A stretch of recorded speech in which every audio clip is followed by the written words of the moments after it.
guest today is the distinguished and famous long-serving heavyweight boxing champion of Canada, George Chuvalo. George, welcome. Thank you for joining us. Now, you were the heavyweight champion of Canada for 21 years. Correct. And you had 93 or perhaps a few more professional bouts, and you were never knocked down. You lost a few of them, but you were never knocked down.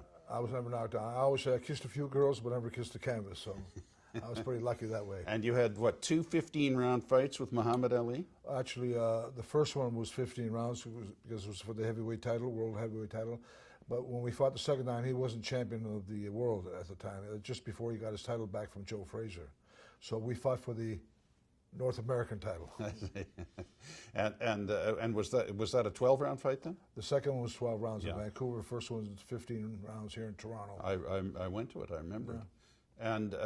And you fought both Frazier and Foreman at different times. Yes, I did. Yeah. Unfortunately. Well, you either fought against or saw or otherwise knew many of the great champions that any of our viewers would remember. Would you comment on some of them? I mean, what would you say about the argument that Ali was the greatest champion ever? Well, in that weight category. In that division. I don't know if anybody who would come to mind readily and say that he would beat Ali. I've often said, even to myself, that the greatest heavyweight champion, I think, was Muhammad Ali. He was bigger than most of the champions of his era, or not even so much of his era, but certainly of the former eras, like from Rocky Marciano's time, from Joe Louis's time in the ring. Ali was about 20 pounds heavier than the average heavyweight then. Plus, he was taller than most of them, and plus he was faster than most of them.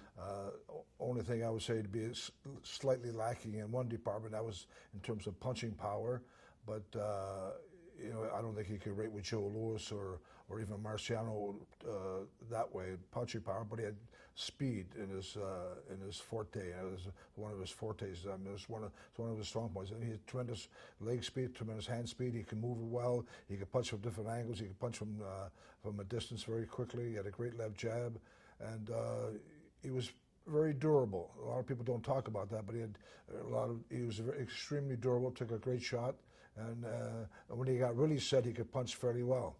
And as his record proves, and you know, he was an all-round guy. He had everything going for him.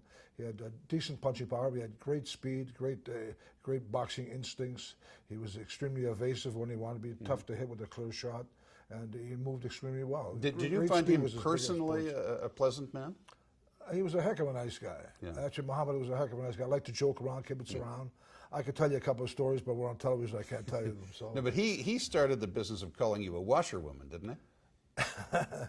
I guess you're right. I fought a guy called Mike DeJohn, and before the fight took place, Muhammad signed to fight the winner of the fight.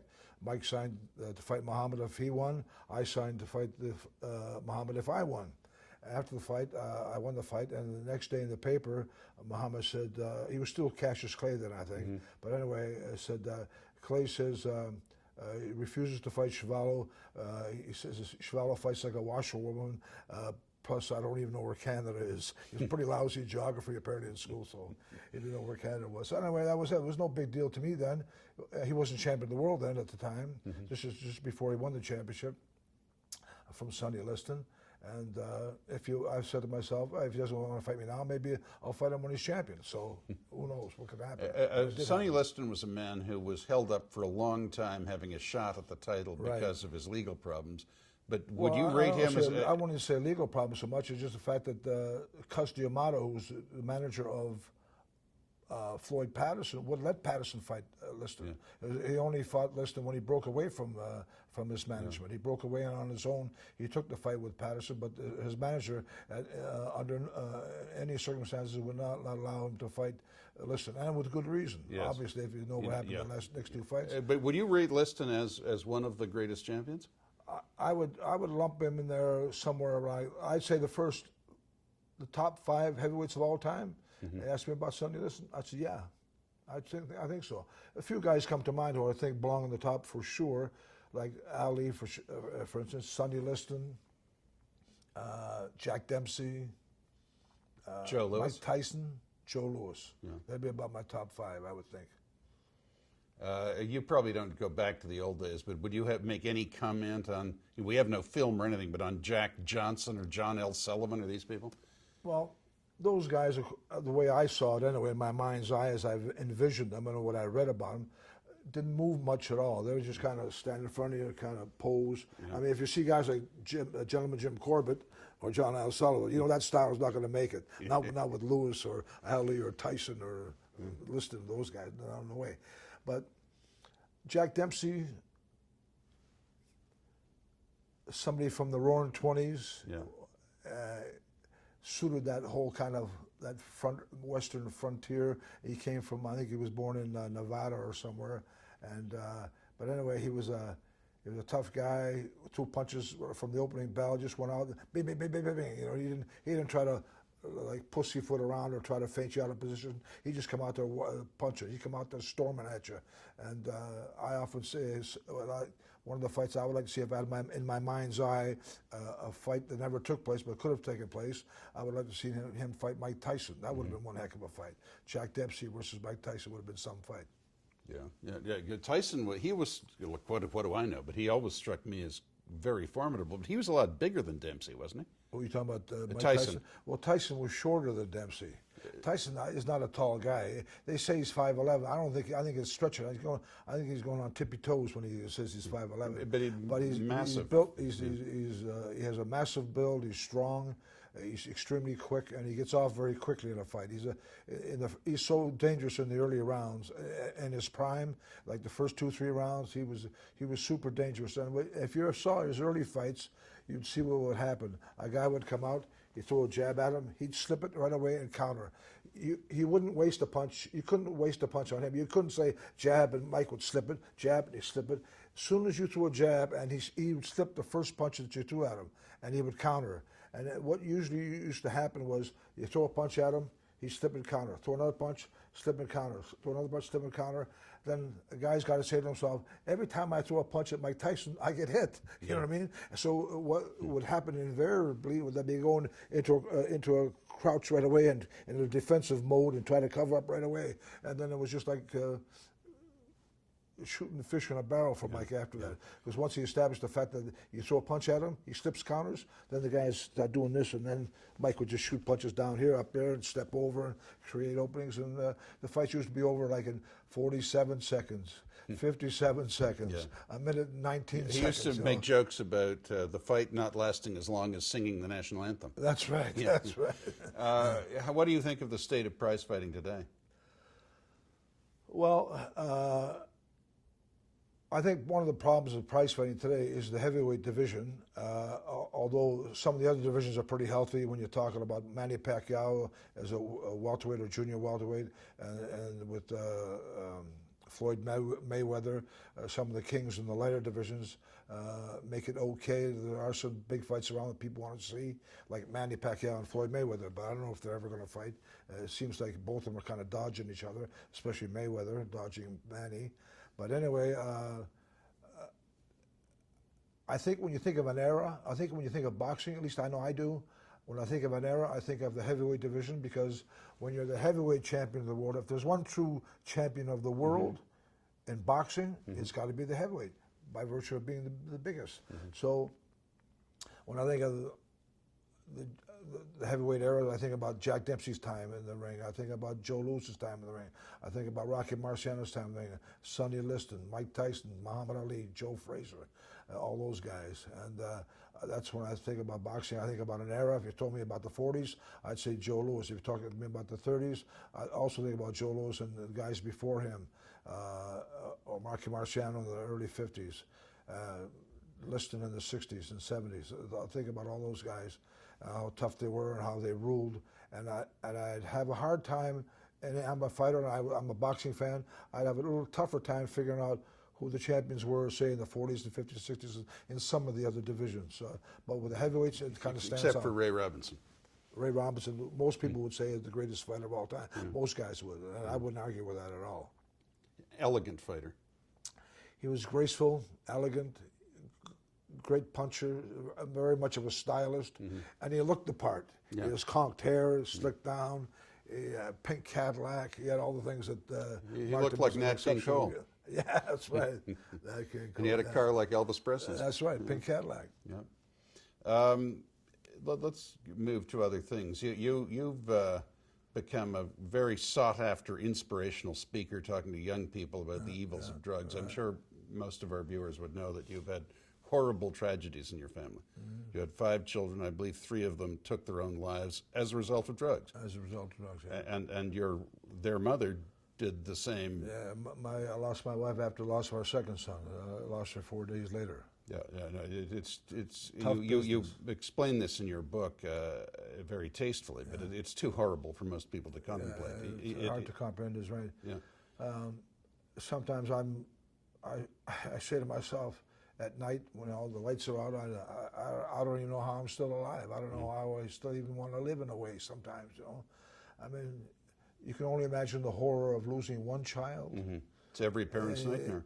Pardon? Every parent's nightmare. Yeah, absolutely. Then you multiply it by 3 times, lose 3 of your sons, you lose your wife, and then make it even that much worse. I lost my granddaughter a few months ago. My beautiful granddaughter. But that was a horrible thing. But that was a natural death, at least. That was a wasn't natural it? death. Yeah, I wasn't by suicide. You know, I lost my granddaughter to cancer, of all things. And my granddaughter was a very bright girl. She won a Governor General's Award for academic excellence in grade 12.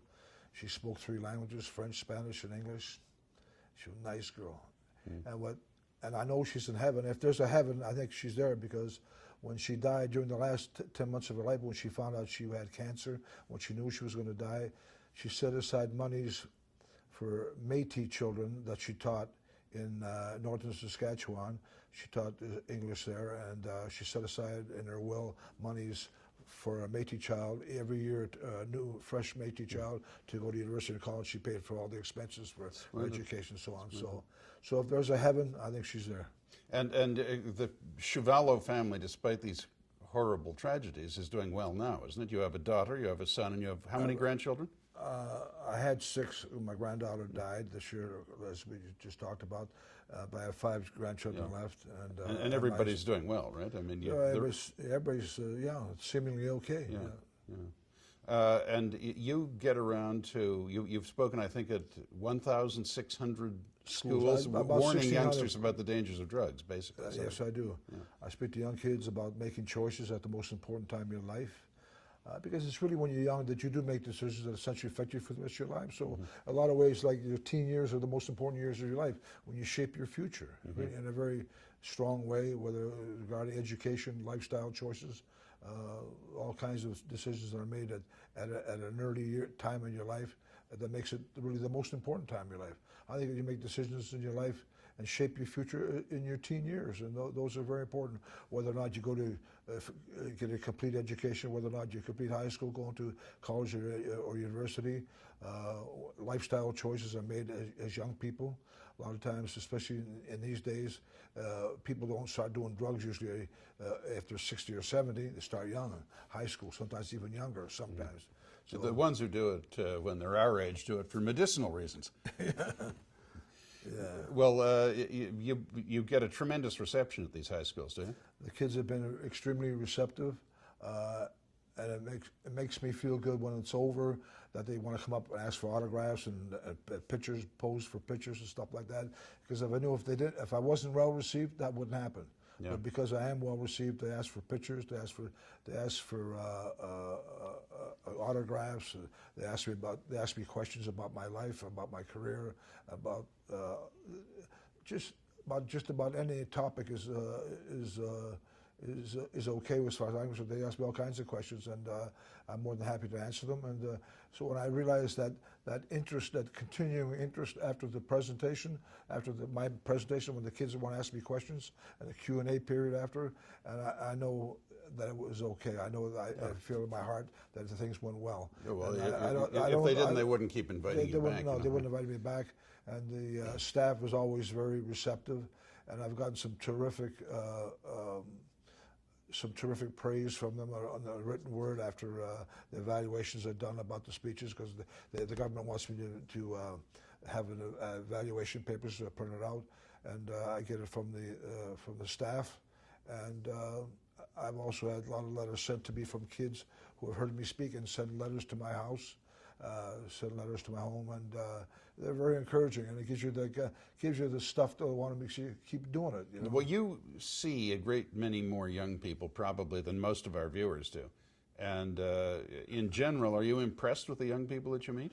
Well, I can only tell you that when I see them, when I talk to them, and when they come up to me after a presentation, when they come up to me and they want an autograph, they want a picture posed with me, and they ask me questions and they take an interest in me that way, I know I was a hit. I know that somehow I hit home. I know sometimes I said enough in my presentation that would make them want to come up and continue the day with me, maybe get an autograph. But given your background as a legendarily rugged fighter, right, who's been through some terrible problems personally, and a very difficult career, though very successful career, there are lots of people when they get to your age or my age make a habit of disparaging the young people as softies and slackers and so on. You don't feel that way about them, do you? No, not at all, not at all. I think first of all, when I see people listening to me and eager to listen, I'm just saying to when I make a presentation, that gives me hope. And when a young person is receptive in the audience, and when I see the intensity of the listening student, it makes me feel good. And I know when I hit home. You know what I mean? And I think I hit home just about every time. So I don't think I've ever been at a presentation where I would say, I kind of messed that up. The kids weren't good.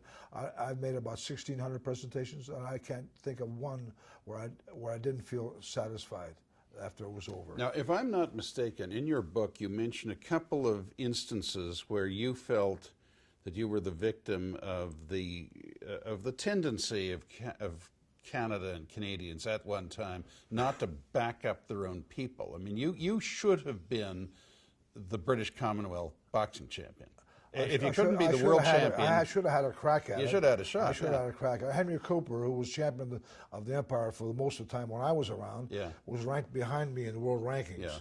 The British boxing board. He's the one that Cassius Clay called Henry the Hemophiliac. Something like that. Yeah, he's quite a bleeder. But anyway. I knew I wasn't going to get a crack at Henry Cooper anyway. The British Boxing Board would never enforce it. The Canadian Boxing Federation would never once make a stand for me to fight Henry Cooper, even though I'd be ranked as high as number 2 in the world, and Henry Cooper would be ranked down the list a little bit. They would never force it. The British Boxing Federation would never force it. The Canadian Boxing Federation is a joke. It was a joke in those days. They wouldn't force a fight with Henry. They wouldn't make an official plea to the British Boxing Board that I get a title crack, even though I'd be ranked like number 2 in the world, and Henry Cooper might be ranked number 10 in the world. They wouldn't enforce it.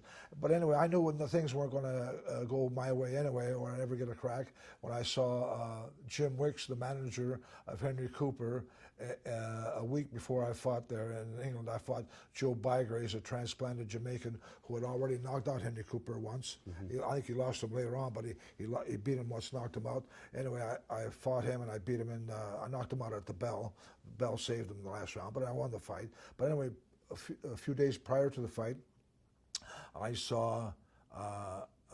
I tell this story to Prince Philip, by the way, and the Queen. I told this because he asked me if I ever fought Henry Cooper, and I told him the difficulties of getting Cooper in the ring with me. Anyway, I said I was training at a place called Joe Bloom's gym in Soho of London, and I was getting ready to spar. I was just warming up, shadowboxing, and who do I spy in the corner but Jim Wicks. the manager of Henry Cooper. He looked like like Alfred Hitchcock.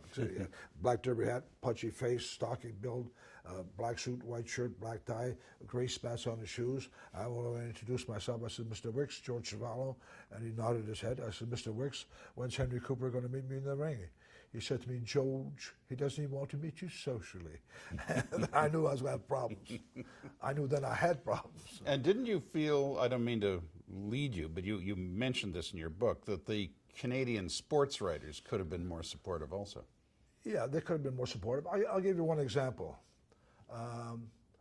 When I fought Floyd Patterson, tough fight. He was the champion then? No, he wasn't. Not at the time, no. But anyway, it was a tough fight. It was voted as the best fight of the year for 1965 by Ring Magazine.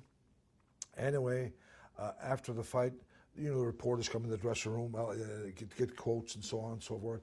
And the day after the fight, I fought on a Friday night. On the Saturday, I got a call from Dave Anderson, who wrote for the New York Times, I think it was. He said to me, George, what's wrong with your Canadian sports writers? I said, what are you talking about? He said, well, I wrote an article in the paper today. I don't know if you read the paper today. And I said, I did. He saw my article where Floyd Patterson collapsed in the shower after the fight. I said, yeah.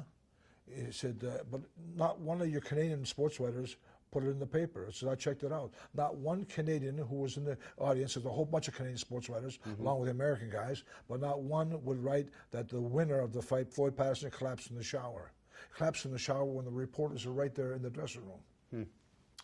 I said, well, what does that mean? That's being Canadian? Is that being Canadian? I don't like to think that's being Canadian, but these guys wouldn't, for whatever reason, at least with me, wouldn't put in a story like winner collapses in shower. I think that's a heck of a story. That's a pretty good headline. Winner collapses in shower, which is also a testament to the difficulties of the fight. It was a very hard-fought fight.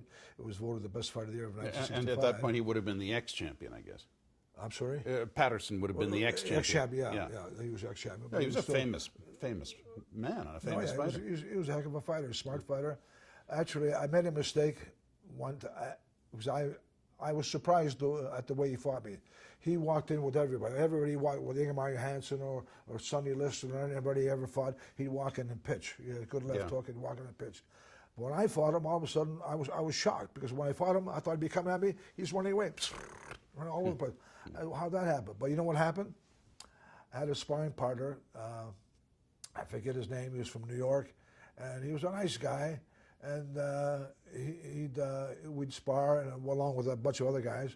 But before I fought Patterson, we were training up at Grossinger's up in upstate New York, and the girl at in the lobby handling the phones, the clerk at there said to my manager, Irving, says, I want to tell you something. One of your sparring partners is a spy. What do you mean? Well, actually, it's not his fault, because he was rather reluctant to answer the questions from his trainer, and she overheard the conversation, and she said that he was asking, what do you do with George? How do you rate George? He says, well, he didn't want to say anything, but he finally said, Floyd shouldn't fight him in close. He's too strong for Floyd. Floyd's got to move.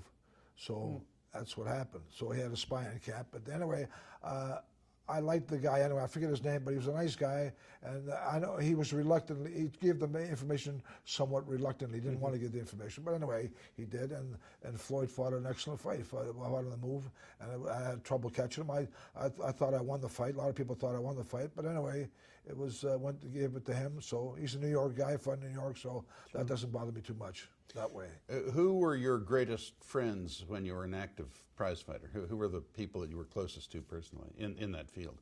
What you mean, as a fighter or in the fight business? Anyone around the prize fighting business. I mean, any of the... Well, in the prize fighting business, it'd be nice to think that your trainer's a good guy, that your manager's a good guy. Well, you had your ups and downs with Ungerman, didn't you? Oh yeah, I still have them up. He sold all my gloves. He sold them all. Memorabilia and things. Memorabilia. He grabbed about. I heard he grabbed $250,000 for it. I just saw one check for $45,000 to Elite Sporting Goods in Tampa, Florida. He sold a bunch there, and I know he's been selling stuff through other people, through his nephew. What can I do about it? I don't know. He got the gloves, and they're all gone. They're all gone apparently. So I guess I could still sue him, though. But I'm tired of lawsuits and stuff. You can get tired of lawsuits. But, I know something about that too. Anyway, that's him. He needs the money more than I do, I guess, even though he's a multi-zillionaire. He was worth $50 million 40, 50 years ago. About 40 years ago, 35, 40 years, he was worth $50 million at the time. And I'm sure he's accumulated a whole lot more since then. And so he didn't need my $250,000. Not my, he really didn't need it, did it? But anyway, it makes him feel better. What can I do? George, what are you doing now? What's your chief occupation nowadays? My chief occupation these days is talking to young people in school. In school, usually in the teen years. I also speak to kids in grade 7 and 8, but most of the kids I talk to are in high school. And high school really, in a lot of ways, is the most important time of your life, and I think they have to hear the message about drug abuse. What's your advice on the drug problem? Do you believe penalties should be more severe, or there should be legalization of some of it, or what would you do? How could I even though some people would say that marijuana isn't that bad, I think it's, first of all, it's a gateway drug. There's no question about that. A gateway drug to harder drugs. So am I for legalization? Legalization, I say no. I can't talk from both sides of my mouth, so I have to say no. I would like young people to know just how bad it is to be an addict. I'd like them to know about the stories of my sons who were addicts and the horrors of addiction, of the horrible things that happened to them, the horrible things that they did to themselves eventually. And you know, once you're an addict, you're always an addict. Once you're an addict, you're always an addict. That's a heck of a thing. That's a heck of a thing to impose upon yourself. Drug addiction. Unfortunately, young people think it's kind of a glamorous lifestyle to some degree before they get involved with drugs. Once they're involved with drugs, it's not glamorous anymore. Yeah. They're not glamorous anymore. My sons, I hate to say it, makes me feel bad to say it every time I say it, but they were so excited. So when someone says to me, how much of an addict could someone be? Well, I say, you can put yourself in this position. You see the drug in the dealer's hands, the heroin in my son's cases. You see the drug in the dealer's hands as you're peeling out at that time $65 or $70 or $75 for the smack, as it's called on the street. As you pay for the smack, before you can even go to use it, you crap your pants, you defecate in your drawers. That's how excited you get. Within 1 second, my sons told me, within 1 second of seeing the drug in the dealer's hands, they would crap their pants. Like that. So I say, what on earth could make you do that? What on earth could make you do that besides drugs? What else could make you literally soil your pants that way besides other than drugs? You couldn't think of anything else. A guy can say, you win $20 million. Oh, I'm excited.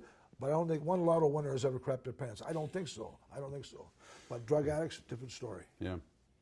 George, thanks for joining us, and good luck to you. Yeah, thank you. Thank you.